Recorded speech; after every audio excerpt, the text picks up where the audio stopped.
Assalamualaikum warahmatullahi wabarakatuh. Halo semuanya, kami dari Pendidikan Kimia 2017 UIN Suskariau akan menjelaskan tentang peta konsep, multiple representatif, dan miskonsepsi dari materi kesetimbangan kimia. Selamat menyaksikan.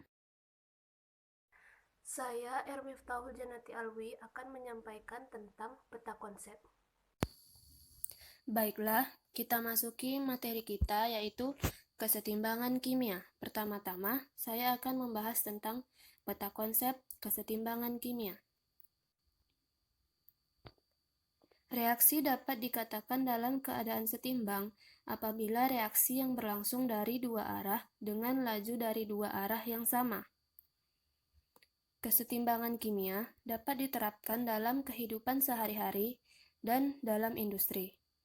Kemudian, kesetimbangan kimia memiliki proses terjadinya kesetimbangan.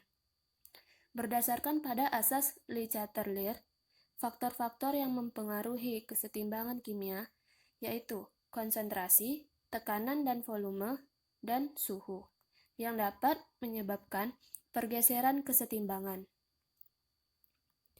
Reaksi yang terjadi pada tingkat mikroskopis dalam keadaan setimbang disebut keadaan keseimbangan dinamis, yang dibedakan menjadi kesetimbangan homogen dan kesetimbangan heterogen.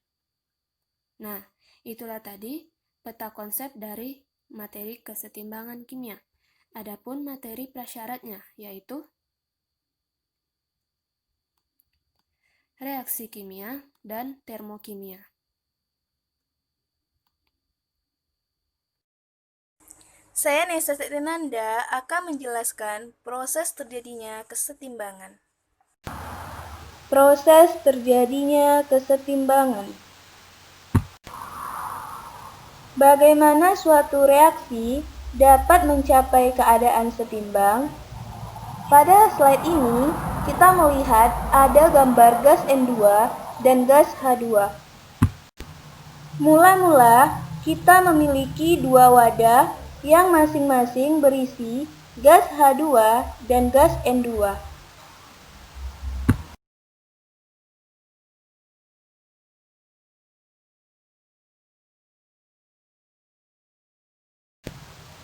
Kemudian, kita mereaksikan kedua gas dengan menambahkan gas H2 ke dalam gas N2. Ketika gas N2 ditambahkan, akan terjadi reaksi antara molekul-molekul gas H2 dan molekul-molekul gas N2 membentuk NH3. H2 dan N2 masing-masing akan terurai dan membentuk molekul NH3. Persamaan reaksinya dapat dilihat pada NH2 ditambah 3H2 menghasilkan 2 NH3. Dari persamaan reaksi tersebut, dapat dilihat bahwa satu molekul N2 akan bereaksi dengan 3 molekul H2 membentuk 2 molekul NH3.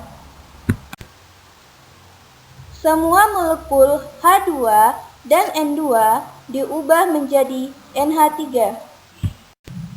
Namun, seiring berjalannya waktu, produk NH3 yang dihasilkan ada yang terurai dan membentuk reaktan H2 dan N2 kembali.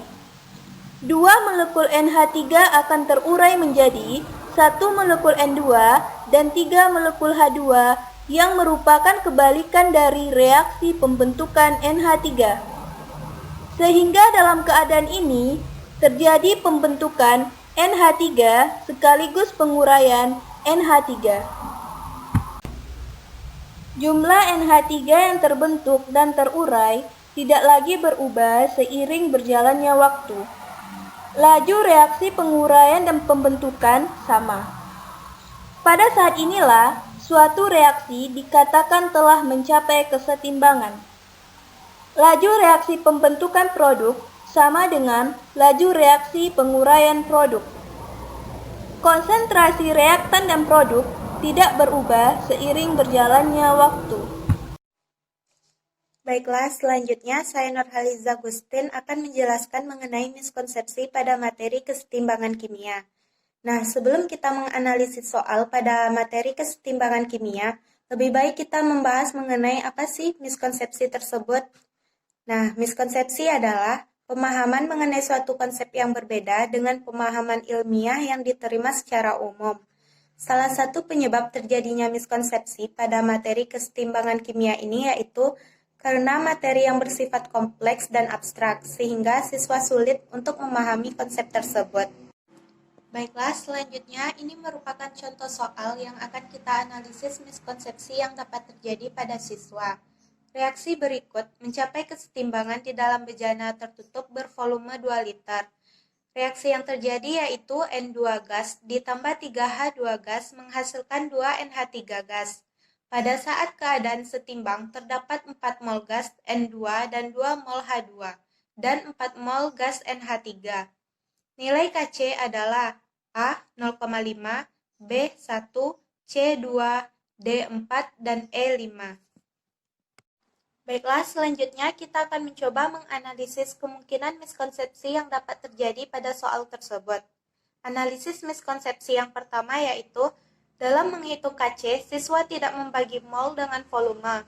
Siswa hanya menggunakan data mol senyawa untuk menghitung Kc, sehingga siswa menganggap konsentrasi zat yang digunakan untuk menghitung Kc dalam bentuk satuan mol.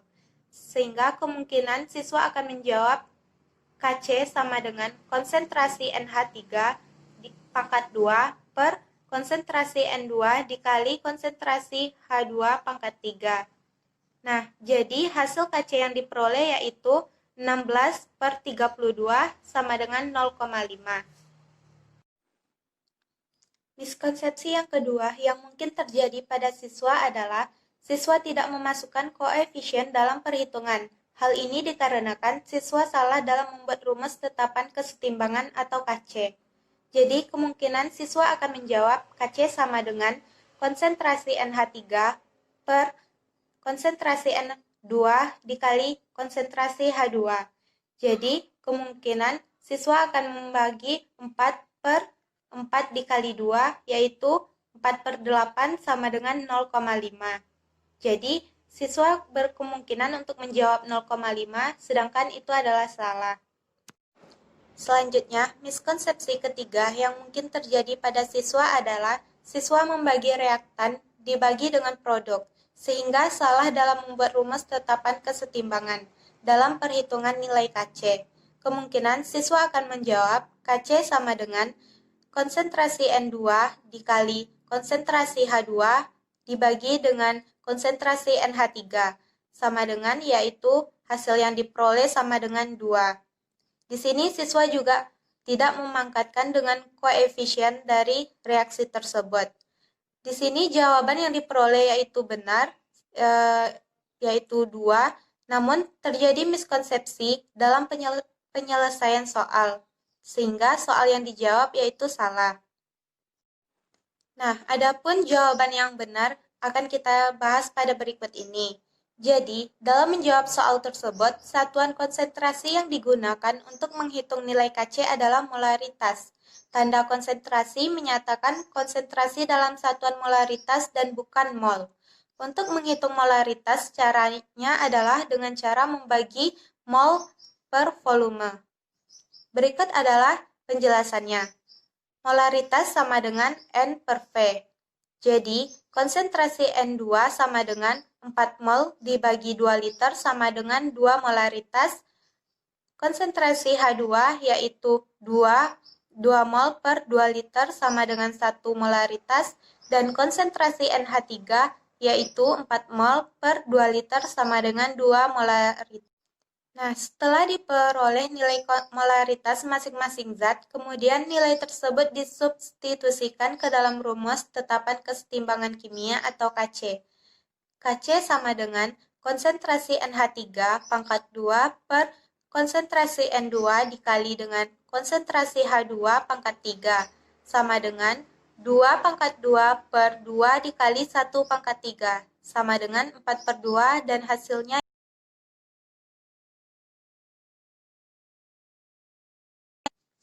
Saya Renata Firos. Di sini saya akan melanjutkan analisis miskonsepsi pada soal berikutnya.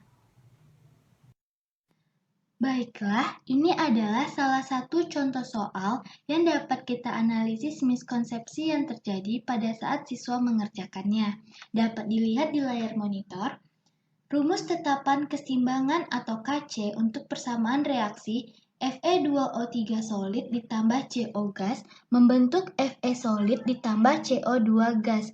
Setelah disetarakan adalah A. Kc sama dengan konsentrasi Fe dikali konsentrasi CO2 dibagi konsentrasi Fe2O3 dikali konsentrasi CO.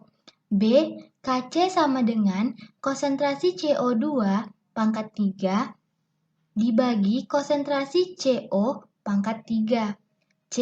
Kc sama dengan konsentrasi Fe pangkat 2 dikali konsentrasi CO2 pangkat 3 dibagi konsentrasi Fe2O3 dikali konsentrasi CO pangkat 3.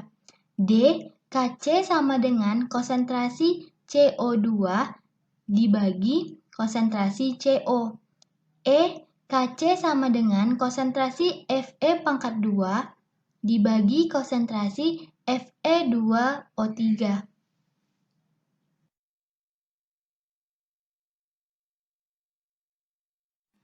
Baiklah, selanjutnya kita mencoba untuk menganalisis miskonsepsi yang terjadi pada soal.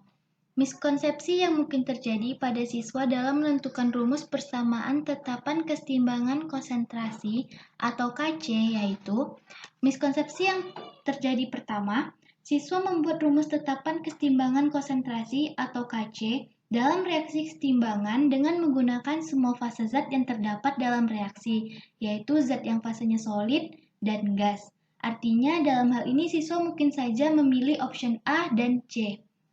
Miskonsepsi yang kedua, yaitu siswa membuat rumus tetapan keseimbangan konsentrasi atau KC dalam reaksi keseimbangan dengan menggunakan konsentrasi dari zat yang fasenya solid saja. Artinya dalam hal ini siswa mungkin memilih option E. Untuk analisis miskonsepsi yang ketiga, siswa tidak memasukkan atau tidak membuat koefisien dalam menentukan rumus tetapan keseimbangan konsentrasi atau KC. Artinya dalam hal ini siswa mungkin memilih option A dan D. Dan yang selanjutnya, siswa tidak menyetarakan reaksi keseimbangan tersebut. Itu tadi adalah analisis miskonsepsi yang dapat terjadi pada saat siswa mengerjakan soal tersebut. Sekarang saya akan menjelaskan mengenai konsep yang benar untuk menentukan rumus tetapan keseimbangan konsentrasi atau KC. Langkah pertama, kita setarakan dahulu reaksinya. Reaksinya yaitu Fe2O3 solid ditambah 2CO gas membentuk 2 Fe solid ditambah 2 CO2 gas. Selanjutnya, konsentrasi yang digunakan adalah zat yang fasenya aqueous dan gas, sedangkan konsentrasi zat yang fasenya solid dan liquid tidak termasuk dalam perhitungan tetapan keseimbangan konsentrasi. Lalu selanjutnya, pada reaksi hanya ada fase gas dan solid, sehingga yang digunakan adalah fase gas saja, yaitu CO dan CO2.